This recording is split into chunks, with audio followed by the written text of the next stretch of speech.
మనతో పాటు మాజీ జెడ్పీ చైర్పర్సన్ తూల ఉమ గారు ఉన్నారు. ఆమెను అడిగి తెలుసుకునే ప్రయత్నం చేద్దాం. మేడం చెప్పండి, ఇప్పుడు అంబేద్కర్ వినతి పత్రం ఇవ్వడానికి వస్తే ఎందుకు మరి ఇంత పోలీసులు ఎంత దారుణం ఉందంటే ఈ రాష్ట్ర ప్రభుత్వము అంటే తప్పులు చేసిన వాళ్ళను శిక్షించడం కాదు, అంటే అదే పేదోడు తప్పు చేస్తేనేమో వెంటనే అరెస్ట్ చేస్తారు, కటకటాలకు పంపిస్తారు.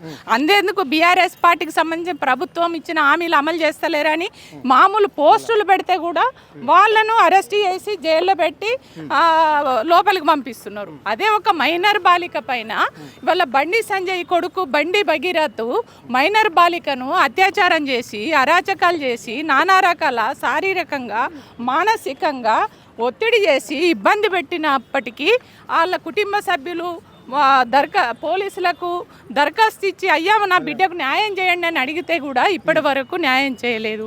న్యాయం చేయకపోగా ఆ కేసును పక్కదారి పట్టియడం కోసం ప్రయత్నాలు చేసి మామూలు స్టేషన్ బెయిల్ ఇచ్చే కేసులు పెట్టి మళ్ళీ అట్లా చేయడం వల్ల బీఆర్ఎస్ పార్టీ మహిళా విభాగం ఆధ్వర్యంలో బీఆర్ఎస్ పార్టీ ఇవాళ అమ్మాయికి అండగా ఉండి పెద్ద ఎత్తున ఆందోళన చేస్తే నెంబర్ 6కు మార్చిర్రు, అంటే పోక్సో చట్టం పెట్టిర్రు. పోక్సో చట్టం పెట్టిన తర్వాత ఏం చేయాలి? వెంటనే 24 గంటల లోపల అరెస్ట్ చేయాలి.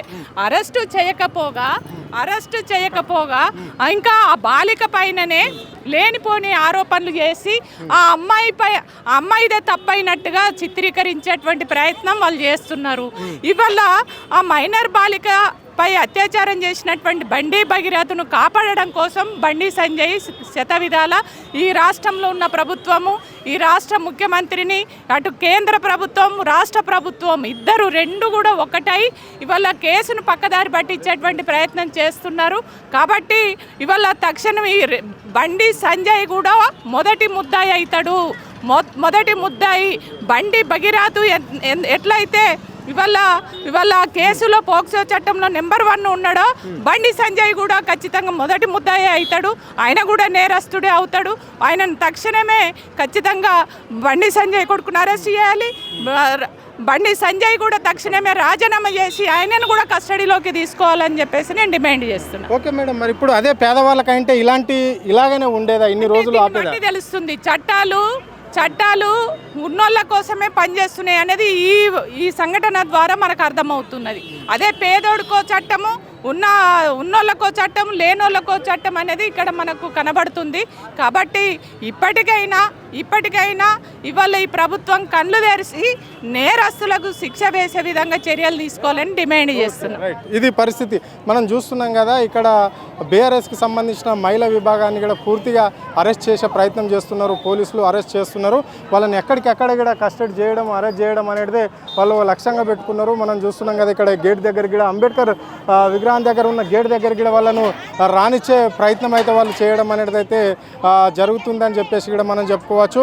ఇక్కడ ఎవరిని అంటే ఇక్కడ కేవలం ఎవరైతే ఆందోళనకారులు అంటే మాకు న్యాయం జరగాలి అని చెప్పేసి కూడా వాళ్ళు రావడం అనేది జరిగింది. కాబట్టి వాళ్లకు కూడా వాళ్ళను రక్షణ ఇవ్వకుండా పోలీసులు మహిళలను చూడకుండా కూడా వాళ్ళని అరెస్టులు చేస్తున్నారని చెప్పేసి కూడా మనము కనిపిస్తున్నది. ఇప్పుడు మనం చూసాం కదా, ఇప్పటికే దాదాపుగా ఇదే నేపథ్యంలో ఎవరైతే ఆందోళనకారులు ఇక్కడ వచ్చిరో అంటే బండి సంజయ్ కొడుకును అరెస్ట్ చేయాలని వచ్చిన బీఆర్ఎస్ మహిళా విభాగాలకు సంబంధించిన వాళ్ళను అందరినీ కూడా అరెస్ట్ చేసి వాళ్ళని తీసుకుపోవడం అనేది అయితే జరుగుతుంది అని చెప్పేసి చెప్పుకోవచ్చు. ఇంకా కొంతమంది కూడా మన దగ్గర కూడా ఉన్నారు. వాళ్ళని అడిగి తెలుసుకునే ప్రయత్నం చేద్దాం. చెప్పండి మేడం, ఏం జరుగుతుంది? ఎందుకు ఇక్కడ మీకు పోలీసులు అరెస్ట్ చేయాలనుకుంటున్నారు? ఎందుకు చేస్తున్నారు? మేము న్యాయం కోసం కొట్లాడుతుంటే పోలీసులు జూలుం ఇలా చేస్తున్నారు. రేవంత్ రెడ్డి పాలన ఇలా ఉంది. హోంశాఖ ఆయన దగ్గర పెట్టుకొని ఇలాంటి పరిపాలన చేస్తున్నాడు. పోలీసులతో జూలుం చేస్తున్నాడు. అధికారం చేతిలో పెట్టుకొని ఎవరిని పడితే వాళ్ళని రక్షించడానికే, అంటే కేవలం పెద్దవాళ్ళకే రక్షిస్తూ ఉంటాడు, పేదవాళ్ళని మాత్రం దోచుకుంటూ ఉంటాడు. ఇది మాత్రమే జరుగుతుంది రేవంత్ రెడ్డి పాలనలో. మేము ఈ రోజు మైనర్ బాలిక పైన జరిగిన అత్యాచారం పైన మేము పోరాడడానికి వచ్చాము. బీఆర్ఎస్ పార్టీ గళమెత్తి ఈ రోజు మైనర్ బాలిక పైన జరిగిన అత్యాచారం పైన మేము క్వశ్చన్ చేస్తుంటే ఇది జరుగుతుంది. బీఆర్ఎస్ పార్టీ మహిళా విభాగం అంతా ఏకమై మేము అంబేద్కర్ గారికి శాంతియుతంగా ధర్నా చేసి శాంతియుతంగా మేము కోరుకుంటున్నాము. న్యాయం జరిగేలా చూడండి, ఆ మైనర్ బాలిక న్యాయం జరిగేలా చూడండి అని శాంతియుతంగా కొట్లాడుతుంటే పోలీసులందరూ వచ్చి కూడా అరెస్ట్ చేయడం జరుగుతుంది. మేము రేవంత్ రెడ్డిని పెట్టుకుంటే ప్రశ్నిస్తాం, ఎందుకు నువ్వు బండి సంజయ్ కొడుకుని ఎందుకు సపోర్ట్ చేస్తున్నావు, ఎందుకు ప్రొటెక్ట్ చేస్తున్నావు? నీకు నిజంగా బీజేపీ పార్టీ మద్దతు లేకపోతే నువ్వు ఎందుకు సపోర్ట్ చేస్తున్నావు ఈరోజు? ఓకే రైట్, ఇది పరిస్థితి ఇక్కడ ఇగో మాజీ ఎమ్మెల్యే కూడా గొంగిడి సునీత గారు కూడా ఉన్నారు. ఏంది పరిస్థితి ఏంది మేడం, ఎందుకు అరెస్ట్ చేయాలి? వెంటనే బండి భగీరథను అరెస్ట్ చేయాలి. పోక్సో చట్ట ప్రకారం 24 గంటల లోపల అరెస్ట్ చేయాలి. కానీ ఈరోజు రాష్ట్ర ముఖ్యమంత్రికి కళ్ళు కనబడతలేవు, చెవులు వినబడతలేవు. రైట్, బండి సంజయ్ కొడుకుని అరెస్ట్ చేయకుండా మిమ్మల్ని ఎందుకు అరెస్ట్ చేయవలసి వస్తుంది రాష్ట్రంలో? వాళ్ళ పోలీస్ జులుం, పోలీస్కి చేతగాక, పోలీస్కి చేయాల్సిన పని చేతగాక ఈరోజు మమ్మల్ని అరెస్ట్ చేస్తూ ఉన్నారు. ఓకే రైట్, ఇది పరిస్థితి. ఇక్కడ మాత్రం ఉద్రిక్తత పరిస్థితి అయితే మనకు కనిపిస్తున్నది. మనం చూస్తున్నాం కదా ఇక్కడ బీఆర్ఎస్కి సంబంధించిన నాయకురాలను మొత్తం కూడా అరెస్టులు చేయడం అనేది అయితే జరుగుతుంది, మనకు స్పష్టంగా కనిపిస్తున్నది. ఇగో ఇక్కడ మాజీ ఎమ్మెల్యే గారిని కూడా అక్కడ అరెస్ట్ చేసే ప్రయత్నం పోలీసులు చేస్తున్నట్లు మనకు కనిపిస్తున్నారు. మరి ఇది అంటే ఇక్కడ ఏంటంటే ఇక్కడ ఎవరైతే ఆందోళనకారులు వచ్చారో అంటే న్యాయం జరగాలి కేసులో అని చెప్పేసి బండి సంజయ్ కొడుకు పైన కేసు జరగాలని చెప్పండి, ఎందుకు అరెస్ట్ చేస్తున్నారు? నేరస్తుని అరెస్ట్ చేయలేని, నిందితుని అరెస్ట్ చేయలేని అసమర్థ పోలీసులు ఉద్యమకారులను అరెస్ట్ చేస్తా ఉన్నారు, ఉద్యమకారులను అరెస్ట్ చేస్తా ఉన్నారు. ఇది పరిస్థితి. ఇక్కడ ఉద్యమకారులను అరెస్ట్ చేస్తున్నారు అని చెప్పేసి కూడా వాళ్ళు చెప్తున్నారు. అదే పాటు మనతో పాటు ఇక్కడ సంబంధించి ఇక్కడ రజనీ సాయిచంద్ కూడా ఉన్నారని అడిగి తెలుసుకునే ప్రయత్నం చేద్దాం. మేడం నమస్తే. నమస్తే అండి. చెప్పండి మేడం, ఏం జరుగుతుంది ఇక్కడ? ఎందుకు మరి మిమ్మల్ని బీఆర్ఎస్కి సంబంధించి శాంతియుతంగా ఇక్కడ అంబేద్కర్ వినతి పత్రం ఇవ్వడానికి వస్తే ఎందుకు అరెస్ట్ చేయాలనుకుంటున్నారు? ఒకటండి, బీఆర్ఎస్ పార్టీలో మహిళా విభాగం ఒకటే కోరుతుంది. బీఆర్ఎస్ పార్టీ చట్టము ఎవరికి చుట్టం కాదు, ఎవరికైనా సమానంగా పనిచేయాలి. కాబట్టి ఈరోజు ఒక మహిళ, నేను వాళ్ళ కుటుంబము ఫోక్సో కేసు మైనర్ని నా మీద ఇటువంటి ప్రలోభం జరిగిందని చెప్పి వాళ్ళ కుటుంబం వచ్చి కేసు పెట్టింది. అటువంటి సందర్భంలో ఏ రకంగా పోలీస్ వ్యవస్థ కానీ, ఏ రకంగా హోంశాఖ కానీ, ఏ రకంగా రేవంత్ రెడ్డి గారు స్పందించారో చూసిన తర్వాతనే ఈరోజు మహిళలు బయటకు వచ్చారు. ఒకవేళ మీరు కరెక్ట్ స్పందిస్తే మేము ఎందుకు వస్తే ధర్నాలు చేస్తామంటే జులుం చూపిస్తున్న పోలీసులు ఎందుకు బండి సంజయ్ ఇంటికి పోలేకపోతున్నారు? తల్లిదండ్రిని ఎందుకు పిలిపించి కూడా నిలదీయలేకపోతున్నారు? ఎందుకు మరి మీ మీద ఎందుకు జులుం ఇదంతా? ఈ రోజు ఎవరి మీద చూపించట్లేదండి. ధాన్యం కొనుగోలు చేయమంటే రైతుల మీద చూపిస్తుంది, ఆటోల డ్రైవర్ల మీద జులుం చూపిస్తుంది, ఆశా వర్కర్ల జీతాలు పెంచమంటే వాళ్ళ మీద జులుం చూపిస్తుంది. ఇటువంటి ఇష్యూస్ చూపిస్తున్న జర్నలిస్టుల మీద జులుం చూపిస్తుంది. అంతే తప్ప నేరస్తులు ఈరోజు క్రైమ్ రేట్ ఏ స్థాయిలో పెరిగింది రాష్ట్రంలో. కాబట్టి మేము ఒకటే అంటున్నాం, మీరు న్యాయబద్ధంగా చట్టబద్ధంగా మీరు విచారణ చేస్తే, మీరు పర్సన్ని పట్టుకుంటే, మీరు పర్సన్ని అడుగుతాయి. ఇప్పుడు ఏం జరిగింది ఏంది అనేది విచారిస్తే కదా తెలిసేది. విచారించాలంటే పర్సన్ని అదుపులోకి తీసుకోవాలి కదా. కాబట్టి మీరు అవన్నీ చేయనందుకే మేము రోడ్డు మీదకి వచ్చి కొట్లాడుతున్నాం.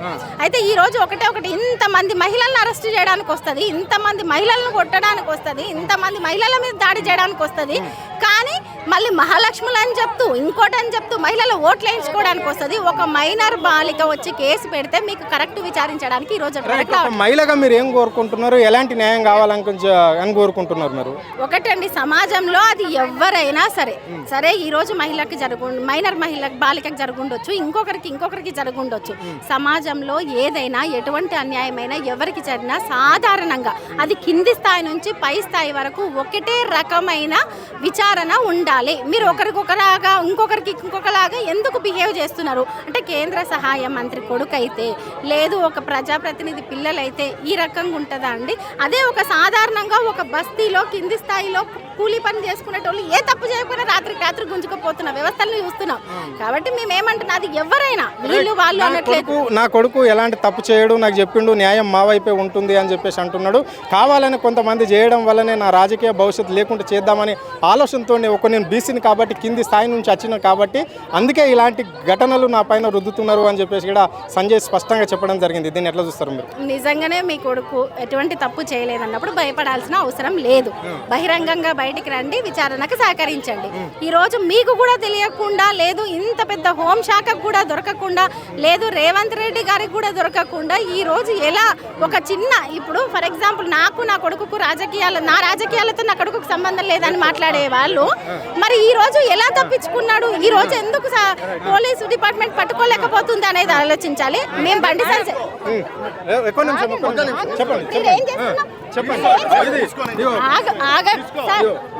ఇది పరిస్థితి. అంటే ఇక్కడ మాట్లాడుతున్న వాళ్ళని కూడా ఇక్కడ పోలీస్ యంత్రాంగం మాత్రం ఎత్తుకపోయే ప్రయత్నం చేస్తుంది. ప్రజలకు న్యాయం కావాలని చెప్పేసి వాళ్ళు కోరుకుంటే కూడా ఇక్కడ పట్టించుకోకుండా వాళ్ళను ఆందోళన చేయడం జరుగుతుంది.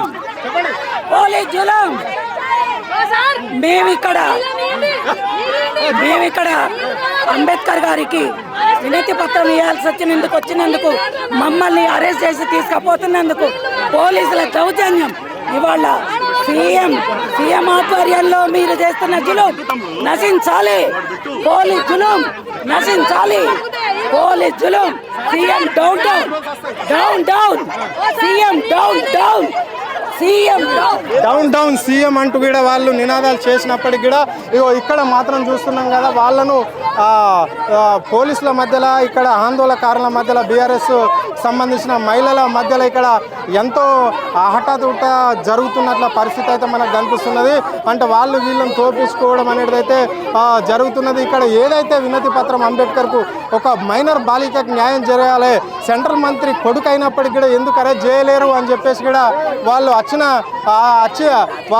ఇక్కడ వచ్చేసి ఒక వినతి పత్రం ఇస్తే వాళ్ళని మాత్రం ఇక్కడ కావాలనే ఇక్కడ అరెస్టులు చేస్తున్నారు.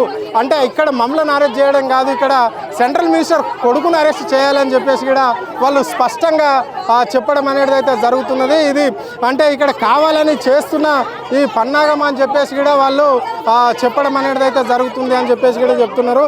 అంటే ఇప్పటికి దాదాపుగా 8 రోజులు అయిపోతుంది కానీ అరెస్ట్ చేసి వాళ్ళని మాత్రం చేయకుండా కేవలం మమ్మల్ని చేయడం ఏంటి అని చెప్పేసి కూడా వాళ్ళు స్పష్టంగా చెప్పడం అనేది జరుగుతుంది. అంటే ఇది పరిస్థితి ఇక్కడ మనం చూస్తున్నాం కదా. అంబేద్కర్ స్టార్చ్ దగ్గర నుంచి ఇక్కడ మాత్రం బాగా ఇక్కడ రసభసంగా జరిగింది అని కూడా మనం చెప్పుకోవచ్చు. ఇప్పుడు రేవంత్ రెడ్డి మోడీ డౌన్ డౌన్ అని నినాదాలతో కూడా వాళ్ళు పోవడం అనేది అయితే జరుగుతుంది. కెమెరా పర్సన్ కళ్యాణ్ తరుణ్, ఆద్య టీవీ, హైదరాబాద్.